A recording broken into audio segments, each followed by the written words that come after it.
Yes, good evening and welcome to the session. So போன வீடியோவில் group D உடைய மொத்த சிலபஸையும் ஒரே வீடியோவில் நம்ம கவர் பண்ணியிருப்போம் ஒரு ஷார்ட் வீடியோவில். அதாவது எக்ஸாம் பேட்டர்ன் என்ன, ஒரு சிங்கிள் ஸ்டேஜ் ஆஃப் எக்ஸாம், அதுக்கப்புறம் அதில் இருக்கக்கூடிய சிலபஸ், ப்ரீவியஸ் இயர் கொஷின்ஸை வச்சு எந்தெந்த டாபிக்ஸ்லேருந்து எவ்வளோ கேள்விகள் கேட்குறாங்க, அதில் நீங்கள் எதை இம்பார்ட்டண்ட்டாக படிக்கணும், இதெல்லாம் நம்ம போன வீடியோவில் பார்த்துருப்போம். ஸோ இந்த வீடியோவில் அதில் ஸ்பெசிஃபிக்காக ஒரு சப்ஜெக்ட் எடுத்து சயின்ஸ் அப்படிங்கிற அந்த சப்ஜெக்ட் எடுத்து நம்ம பார்க்க போகிறோம். ஸோ எல்லாருமே ரீசனிங் அண்ட் ஆப்டி நல்லா படிச்சிருவாங்க, ப்ரீவியஸ் இயர்ஸை சால்வ் பண்ணிட்டு ரெடியாக வந்துடுவாங்க. ஆனால் அவங்களுக்கு டிஸ்ட் கொடுக்கக்கூடிய ஏரியா வந்து ரெண்டு தான், ஒன்று ஜென்ரல் அவேர்னஸ், இன்னொன்று சயின்ஸ். சயின்ஸ் வீடியோவை இப்போ நம்ம அப்லோட் பண்ணிடுறோம்.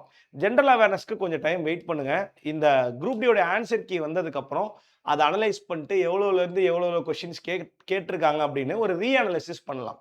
அது ரீசனிங்காக இருக்கட்டும், ஆப்டியாக இருக்கட்டும், எல்லாத்துக்குமே சேர்த்து ஒரு ரீஅனலைசிஸ் வீடியோ நம்ம போடலாம். பேஸ்ட் ஆன் 2025 ஆன்சர் கீன்னு சொல்லியே நம்ம போடலாம். ஸோ அதனால் வெயிட் பண்ணுங்கள்.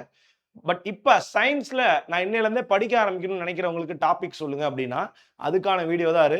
அதனால் ஃபிசிக்ஸ், கெமிஸ்ட்ரி, பயாலஜியில் எந்தெந்த டாபிக் ரொம்ப இம்பார்ட்டண்ட், அதை எப்படி படிக்கணும் அதை சொல்கிறதுக்காக தான் இந்த வீடியோவில் நான் கூட ஜாயின் பண்ணியிருக்கேன். ஸோ வீடியோக்குள்ளே போகலாம். ஸோ சயின்ஸை பொறுத்த வரைக்கும் 25 கேள்விகளில் அதிகமாக பங்களிக்கக்கூடிய கேள்வி ஃபிசிக்ஸாக இருக்கும், அதுக்கப்புறம் கெமிஸ்ட்ரியாக இருக்கும், அதுக்கப்புறம் பயாலஜியாக இருக்கும். ஸோ சம்டைம்ஸ் இந்த மூணுத்தையும் சேர்த்தே வந்து பார்த்தீங்க அப்படின்னா உங்களுக்கு 25 கேள்வி கேட்கலாம். அப்படி இல்லைன்னா இந்த மூணுத்தையும் ஒரு 22 கேள்வி கேட்டு இந்த என்விரான்மெண்ட்டு, இந்த சயின்ஸ் அண்ட் டெக்கு சம்மந்த மாதிரி எக்ஸ்ட்ராவான டீட்டெயில் ஏதாவது கேட்கறதுக்கும் பாசிபிலிட்டி இருக்குது. பட் நம்மளால ஈஸியாக படிக்க முடிஞ்சதை தான் முதல்ல நம்ம ஆரம்பிக்கிறோம். அதில் ஃபிசிக்ஸு, கெமிஸ்ட்ரி, பயாலஜியை எந்தெந்த டாபிக்ஸ்லேருந்து எவ்வளோ கொஷின்ஸ் வரும் அப்படின்ற ஒரு ஐடியா உங்களுக்கு நான் கொடுக்குறேன். அதை வச்சு நீங்கள் ப்ரிப்பேர் பண்ண ஆரம்பிங்க. கண்டிப்பாக ஆரம்பிக்கிறப்ப ஃபிசிக்ஸ்லேயே ஆரம்பிங்க. ஃபிசிக்ஸில் மெயினான டாபிக் அப்படின்னு சொல்கிறப்ப உங்களுக்கு வந்து இந்த எலக்ட்ரிசிட்டி அண்ட் மேக்னட்டிசம் கொஞ்சம் அதிகமாக கேட்பாங்க, சரிங்களா? மின்னோட்டவியல் மற்றும் காந்தவியல் கேள்விகள் கொஞ்சம் அதிகமாக வரும். அதுக்கப்புறம் லைட், ஒளியியல் பற்றின கேள்விகள் வந்து பார்த்தீங்க அப்படின்னா உங்களுக்கு அதிகமாக கேட்பாங்க. லைட்டை பற்றி ஃபுல்லாக படிக்கணும். உங்களுக்கு வந்து லென்ஸ் பற்றி படிக்கணும், மிரர் பற்றி படிக்கணும், ஆடிகள் பற்றி படிக்கணும், இந்த மாதிரி எல்லாமே, ஐ மீன் லைட் ஃபுல்லாக படித்து முடிச்சிடணும், சரிங்களா? எதிரொலிப்பு, ஒளி விலகல், எல்லா கான்செப்டையும் படித்து முடிச்சிடணும். ரொம்ப இம்பார்ட்டன்ட் இது, சரியா? அடுத்து உங்களுக்கு motion and loss of motion, இயக்கம் மற்றும் இயக்க விதிகள் சம்பந்தமான டாபிக்ல இருந்து கேள்விகள் வரும். ஒர்க், எனர்ஜி, பவர், வேலை ஆற்றல் மற்றும் திறன்ல இருந்து கேள்விகள் வரும். இது ஒரு இம்பார்ட்டன்ட், உங்க எல்லாருக்கும் தெரிஞ்சதுதான். ஷிஃப்ட்டுக்கு ஒரு யூனிட் கேள்விகள் கண்டிப்பா இருக்கும். ஏதாவது ஒரு அலகுகள் மற்றும் அளவீட்டுகள்ல இருந்து கண்டிப்பா ஒரு கேள்வி இருந்துகிட்டே இருக்கும். அண்ட் லாஸ்டா ஒளி எப்படி படிச்சீங்களோ அதே மாதிரி வந்து பாத்தீங்கன்னா ஒளியும்ல அந்த மாதிரி லைட்டுக்கு ஏற்ற மாதிரி உங்களுக்கு சவுண்டும் கேட்பான். லைட்ல 2 கேள்விகள் இருக்கிறதுக்கு பாசிபிலிட்டி அதிகம், சவுண்ட்ல வந்து பாத்தீங்க அப்படின்னா ஒரு கேள்விகள். அது அந்த 1ன்றப்ப இது எல்லாமே 1 to 2, இந்த 2ன்றப்ப எல்லாமே 2 to 4 அப்படி வச்சுக்க வேண்டியதுதான், சரியா? அப்போ இந்த டாபிக்ஸ் எல்லாத்தையுமே கான்சென்ட்ரேட் பண்ணி படிங்க. இந்த டாபிக்ஸ் எல்லாத்துக்குமே பேசிக்காக நீங்கள் எந்த புக்கு ரெஃபர் பண்ணாலும் சரி, நீங்கள் வந்து அரிகன்ட்டு புக் வாங்குறீங்க, இல்லை லுசன்ட்டு புக் வாங்குறீங்க, எந்த புக் வாங்கினாலுமே அது உங்கள் விருப்பம் தான்.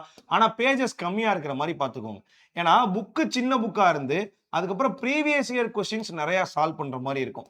இது வரைக்கும் ஏஎல்பியில் கேட்கப்பட்ட சயின்ஸ் கேள்வி, ஜேஇல கேட்கப்பட்ட சயின்ஸ் கேள்வி, என்டிபிசியில் கேட்கப்பட்ட சயின்ஸ் கேள்வி, போன குரூப் டியில் கேட்ட சயின்ஸ் கேள்வி, இதெல்லாம் தான் நீங்கள் அதிகமாக பார்க்கணும். அதனால் புக்கு பேசிக்காக ஏதாவது ஒரு புக்கு வாங்கி நீங்கள் படிச்சுக்கோங்க. இல்லை எனக்கு தமிழில் வேணுன்ற பட்சத்தில் உங்களுக்கு தமிழில் நீங்கள் தமிழ்நாடு புக்கு இருக்குது பார்த்தீங்களா, தமிழ்நாடு புக்கோட ஏதாவது ஒரு 10th புக்கு, அந்த மாதிரி 9th 10th புக்கு கூட உங்களுக்கு போதுமானது, சரிங்களா? 9th 10th இருக்கக்கூடிய இந்த டாபிக்ஸ் மட்டும் நீங்கள் பார்த்தீங்கனாலே, தமிழ்நாடு புக்கில் இருக்கக்கூடிய 9th 10th புக்கில் நீங்கள் இந்த டாபிக் மட்டும் பார்த்தீங்கனாலே உங்களுக்கு ரொம்பவே போதுமானது. இந்த டாபிக்ஸை நீங்கள் அடுத்த ஒரு 2-3 மாதத்துக்குள்ளே கவர் பண்ணிட்டீங்க அப்படின்னா எக்ஸாம் டேட் வர டைமில் இந்த டாபிக்ஸ்லேருந்து என்ன மாதிரியான கேள்விகள்லாம் கேட்டிருக்காங்க, இப்போ இந்த குரூப் டியில் கடந்த குரூப் டியில் என்ன மாதிரியான கேள்விகள் கேட்டிருக்காங்கன்றதை வச்சு நானே யூடியூப்பில் உங்களுக்கு செஷனும் கொண்டு போகிறேன், சரியா? ஸோ படிக்க வேண்டியது உங்களோட கடமை, ப்ரீவியஸ் இயர் எடுக்க வேண்டியது என்னோட கடமை. அதை நான் உங்களுக்கு குரூப் டியோடைய ப்ரீவியஸ் இயரை யூடியூப்பில் எக்ஸாம் டேட் வந்ததுக்கப்புறம் நேராக இதே சேனலுக்கே வந்துடுங்க. நம்ம இதில் இருக்கிற ஒவ்வொரு டாப்பிக்லையும் இம்பார்ட்டண்ட்டான கொஷின்ஸ் என்ன, அதுக்கு ஆன்சர் என்ன அப்படின்னு பைலிங்குவலில் இங்கிலீஷ் அண்ட் தமிழில் டிஸ்கஸ் பண்ணிடலாம், சரியா? ஸோ எஸ், இதுதான் ஃபிசிக்ஸோட முக்கியமான டாபிக்ஸ். இப்போ அப்படியே கெமிஸ்ட்ரிக்கு போனோம் அப்படின்னு பார்த்தீங்கன்னா பீரியாடிக் கிளாசிஃபிகேஷன், சரிங்களா? வகைப்பாடுகள் பற்றி பார்த்தீங்க அப்படின்னா உங்களுக்கு 2 கேள்விகள் வரும். அதே மாதிரி கெமிக்கல் ரியாக்ஷன், வேதி வினைகளை பற்றின 2 கேள்விகள், ஆசிட் பேஸ் சால்ட், அமிலங்கள், காரங்கள் மற்றும் உப்புகள் பற்றி கேள்விகள், மெட்டல் அண்ட் நான் மெட்டல்ஸ், உலோகங்கள், ஆலோகங்கள் பற்றின கேள்விகள், அண்ட் பேசிக்கான ஆட்டம்ஸ் அண்ட் மாலிகூல்ஸ், அணுக்கள் மற்றும் மூலக்கூறுகள் பற்றின கேள்விகள். ரொம்பலாம் அட்வான்ஸ்டு கெமிஸ்ட்ரிலாம் படிக்கக்கூடாது, சொல்றது புரியுதா? நியூக்ளியர் பிசிக்ஸு, இந்த மாதிரியான இடத்துக்குலாம் போகக்கூடாது. ஸோ வெயிட்டேஜ் வந்து உங்களுக்கு குரூப் டின்றது ஒரு என்ட்ரி லெவல் எக்ஸாம். அதனால ஜேஇ லெவலுக்குலாம் உட்காந்து படிச்சுட்டு இருக்கக்கூடாது. சரியா? கேள்வியுமே அந்த மாதிரி கேட்க மாட்டாங்க. இதையுமே நீங்க ஏதாவது ஒரு புக்ல பேசிக்கா இந்த டாபிக்ஸ் எல்லாம் கவர் ஆகிற மாதிரி நாலேஜை கத்துக்கிட்டு ப்ரீவியஸ் இயர் பார்க்கறது ரொம்ப ரொம்ப ரொம்ப ரொம்ப முக்கியம். ப்ரீவியஸ் இயர் எதிலிருந்து பார்க்கணும், எப்படி பார்க்கணும் அப்படின்றத இந்த வீடியோட எண்டில் நான் சொல்றேன். சரியா? ஸோ எஸ், கெமிஸ்ட்ரியை பொறுத்த வரைக்கும் எல்லா டாப்பிக்குமே இம்பார்ட்டன்ட் தான். நான் இங்க இடத்துல டாப் 5 டாபிக்ஸ் கொடுத்துருக்கேன். இந்த டாபிக்ஸ் எல்லாம் முதல்ல கவர் பண்ற மாதிரி பார்த்துக்கோங்க. ஓகேவா? அண்ட் லாஸ்டா பயாலஜியை பொறுத்த வரைக்கும் மனிதனுடைய உடல் உறுப்பு மண்டலங்கள், ஆர்கன் சிஸ்டம்ஸ்ல இருந்து நிறைய கேள்விகள் கேட்பாங்க. நியூட்ரிஷன் அண்ட் டிசீசஸ், ஊட்டச்சத்து மற்றும் நோய்கள்ல இருந்து ஒரு 2 கேள்விகள். பிளான்ட், அதாவது நம்மளுடைய பாட்னில இருந்து ஒரு கேள்வி வரும். செல்ல பத்தி ஒரு கேள்வி வரும். அண்ட் லாஸ்டா என்விரான்மெண்ட் அண்ட் எக்காலஜி. நான் ஏற்கனவே சொன்னதுதான், என்விரான்மெண்ட் டாபிக்கை பயாலஜிக்குள்ளே இண்டெக்ட் பண்ணிட்டோம் அப்படின்னா உங்களுக்கு 7ல இருந்து 8 கொஸ்டின் கூட பயாலஜியில் கேட்கறதுக்கு பாசிபிலிட்டி இருக்கு. ஸோ இந்த டாபிக்ஸ் எல்லாமே உங்களுக்கு சயின்ஸ்ல ரொம்ப இம்பார்ட்டன்ட். எவ்வளோக்கு எவ்வளோ கேள்விகள் கேட்பான் அப்படின்றத நான் அந்த இடத்துல சொல்லியிருக்கேன். இப்போ எப்படி படிக்க ஆரம்பிக்கிறதுன்னு நான் சொல்றேன். சரிங்களா? ஸோ சிம்பிள் தான். நான் ஏற்கனவே சொன்னதுதான், English medium, Tamil medium. English medium NCERT பக்கத்து போகாதீங்கடா. என்சிஆர்டியில் இருக்கிற கேள்விகள் மட்டும் நமக்கு வரது கிடையாது, நிறைய கேள்விகள் வருது. பேசிக்கா ஏதாவது ஒரு ஜென்ரல் சயின்ஸ் புக்கு. சரிங்களா? ஏதாவது ஒரு ஜென்ரல் சயின்ஸ் புக்கு, அது அரிகண்டா இருக்கட்டும், இல்லை எதுவாக வேணாலும் இருக்கலாம். இல்லை ஆர்ஆர்பிக்குன்னே நிறைய புக்ஸ் விற்கிறாங்க ஜென்ரல் சயின்ஸ் புக்கு. அதுல ரொம்ப கம்மி பேஜஸா 3 சப்ஜெக்டையும் சேர்த்து ஒரு 300 பேஜஸ்க்குள்ள இருக்கிற மாதிரி ஒரு புக்கு வாங்கிக்கோங்க. பேசிக்ஸை மட்டும் ரிவைஸ் பண்ணுங்க. இந்த ஜென்ரல் சயின்ஸோட பேசிக்ஸை மட்டும் ரிவைஸ் பண்ணுங்க. ஓகேவா? நான் சொல்றது நான் ரேஸ் ஸ்டூடெண்ட்ஸ்க்கு. ரேஸ் ஸ்டூடெண்ட்ஸ் ஆயிருந்தீங்கன்னா ஆப்வியஸ்லி உங்களுக்கு ரேஸ்ல நோட்ஸ் கொடுத்துருப்பாங்க. ரயில்வே படிக்கக்கூடியவங்களா இருந்தாலும் சரி, எஸ்எஸ்சி படிக்கக்கூடியவங்களா இருந்தாலும் சரி, அந்த நோட்ஸே நீங்க ஃபாலோ பண்ணிக்கலாம். இது வந்து நான் ரேஸ் ஸ்டூடெண்ட்ஸுக்கு நான் சொல்றேன். சரியா? அந்த பேசிக் நோட்ஸுக்கு. ரெண்டாவது, இதை முடிச்சதுக்கு அப்புறம் ப்ரீவியஸ் இயர் கொஸ்டின் எடுத்து நீங்க பார்க்க ஆரம்பிக்கணும். ப்ரீவியஸ் இயர் கொஸ்டின் எப்படி பார்க்கலாம்? நீங்க படிக்க ஆரம்பிக்கிறதுக்குள்ளேயே குரூப் டி 2025 இப்ப நடந்துட்டு இருக்குல்ல, 2026 தான் நடக்குது. அந்த நோட்டிபிகேஷனுக்கான ஆன்சர் கீ வந்துருச்சு அப்படின்னா ஃபர்ஸ்ட் அந்த ஆன்சர் கீழ இருக்கக்கூடிய கொஸ்டின்ஸ் எல்லாம் பார்க்கணும். அதுக்கப்புறம் அப்படியே போன வருஷத்தோட ஏஎல்பி, ஜேஇ, டெக்னீஷியன், இது எல்லாத்துலயும் நடந்த சயின்ஸ் கொஸ்டின்ஸை ஒரு தடவை நீங்க ரிவைஸ் பண்ணணும். சரிங்களா? ஸோ ஈஸியானதுக்கும் பண்ணிட்டோம், கஷ்டமானதுக்கும் பண்ணிட்டோம் அப்படிங்கிற மாதிரியான ஃபீலிங்கை கொடுக்கும். இது உங்களுக்கு 2 ஸ்டெப் ப்ராசஸ். இதை பார்த்துக்கிட்டே இருக்கும் பட்சத்தில் எக்ஸாம் உடைய டேட் வந்ததுக்கு அப்புறம் யூடியூப்ல நான் அந்த ப்ரீவியஸ் இயர்ல கஷ்டமான கொஸ்டின்கள், மோஸ்ட் ரிப்பீட்டட் கொஸ்டின்கள் என்ன, இது எல்லாத்தையும் நான் தனியாக செஷனாக கொண்டு போறேன். சரியா?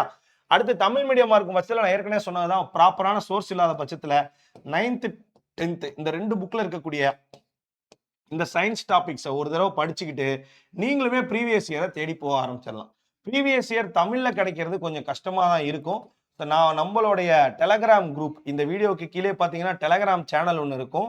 அந்த டெலகிராம் சேனல்ல உங்களுக்கு நான் தமிழ் கொஸ்டின்ஸ் தமிழ் கொஸ்டின்ஸ் போட பார்க்குறேன். இல்லைனாலுமே ரொம்ப சிம்பிள் தான். நீங்க குரூப் டியோட ஆன்சர் கீ எடுத்து சாட் ஜிபிடி கொடுத்து எனக்கு அதை தமிழ்ல மாத்தி கொடுன்னு சொன்னா தாராளமா மாத்தி கொடுக்க போகுது. ஸோ அதனால அதை பத்தின கவலை உங்களுக்கு பெருசா இருக்க வேண்டாம். சரிங்களா? ஜாலியா அப்படியே மேலோட்டமா படிச்சுட்டு வந்துருங்க. ஓகேவா? ஸோ இதுதான் உங்களுக்கு எங்க சைட்ல இருந்து, நான் ஆஃபர் பண்ணக்கூடிய ஒரு முக்கியமான பாயிண்ட். சயின்ஸை படிக்க ஆரம்பிச்சிருங்க இப்பவே. எக்ஸாம் நெருங்கினதுக்கு அப்புறம் மேக்ஸ், ரீசனிங்ல தான் ரொம்ப கான்சென்ட்ரேட் பண்ணுவீங்களே தவிர சயின்ஸை எதை படிக்கிறது, எப்படி படிக்கிறதுன்னு தெரியாது. இதுதான் பேசிக்ஸ் படிக்கிறதுக்கான ரொம்ப முக்கியமான டைம். இந்த டைமை யூஸ் பண்ணி நல்லா பேசிக்ஸை கற்று வச்சுக்கோங்க. அதுக்கப்புறம் நம்ம ப்ரீவியஸ் இயர் கொஸ்டின்ஸை சால்வ் பண்ண ஆரம்பிக்கலாம். இந்த குரூப் டியோட ஆன்சர் கீ கண்டிப்பாக பிப்ரவரியோட எண்டுக்குள்ளே வந்துடும். அது வந்ததுக்கப்புறம் உங்களுக்கு கொஞ்சம் கொஞ்சமாக அதை அப்படியே யூடியூப்ல செஷனாக கொண்டு போக ஆரம்பிக்கிறோம். குரூப் டி எக்ஸாம் குறைஞ்சபட்சம் ஒரு 6லேருந்து 8 மினிமம் ஒரு 8 மாதமாவது ஆகும் அப்படின்றது எங்களுடைய ஒரு ஐடியா. ஸோ அதனால் நல்லா ப்ரிப்பேர் பண்ண ஆரம்பிங்க. இப்போலேருந்தே ப்ரிப்பேர் பண்ண ஆரம்பிச்சிங்கன்னா கண்டிப்பாக ஃபர்ஸ்ட் அட்டெம்ப்ட்லேயே உங்களால் இந்த குரூப் டி எக்ஸாமை கிராக் பண்ண முடியும். சரியா? ஸோ இதை ஞாபகம் வச்சுக்கோங்க. ஜென்ரல் அவேர்னஸ்க்கு இந்த குரூப் டி ஆன்சர் கீ வந்தோடனே புதுசா என்ன டாபிக்ஸ் கேட்டிருக்கான், எந்த கரண்ட் அஃபேர்ஸ்ல இருந்து எவ்வளவு டாபிக்ஸ் வந்திருக்கு, இது எல்லாத்தையும் நம்ம ஒரு டீடைல்டு வீடியோல பார்க்கலாம். So until then, thank you all, C you, Tata, bye bye.